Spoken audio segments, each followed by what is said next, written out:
রেশম শিল্পের মানোন্নয়ন এবং সিল্ক পার্কের সূচনা নিয়ে মালদা জেলা প্রশাসনের তরফে বৈঠক আয়োজিত হলো বৃহস্পতিবার।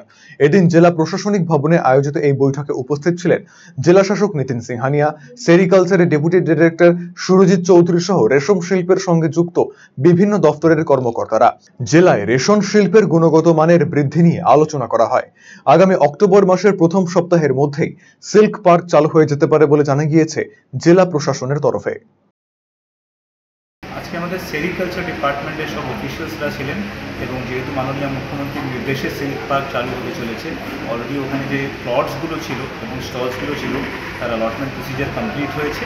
এখন ওনারা টাকা দিলেই আমরা শুরু করতে চলেছি।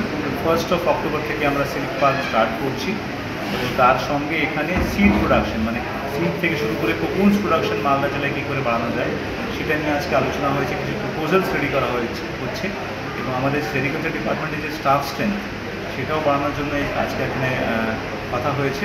আমরা ডিপার্টমেন্টকে সেটা জানাবো এবং তার সাথে সাথে আরও বিভিন্ন অ্যাসপেক্টস, যে ইনস্ট্রুমেন্টস দেওয়া হয়, রিয়ারিং শেডস দেওয়া হয়, তার আজকে আলোচনা হয়েছে। কিছু নতুন এরিয়াজ সিল্কের জন্য যেখানে সিল্ক প্রোডাকশন হচ্ছে না মালদা জেলায়, তাদেরকে মোটিভেট করে আমরা কিছু ওয়ার্কশপস, ট্রেনিং প্রোগ্রামস প্ল্যান করেছি।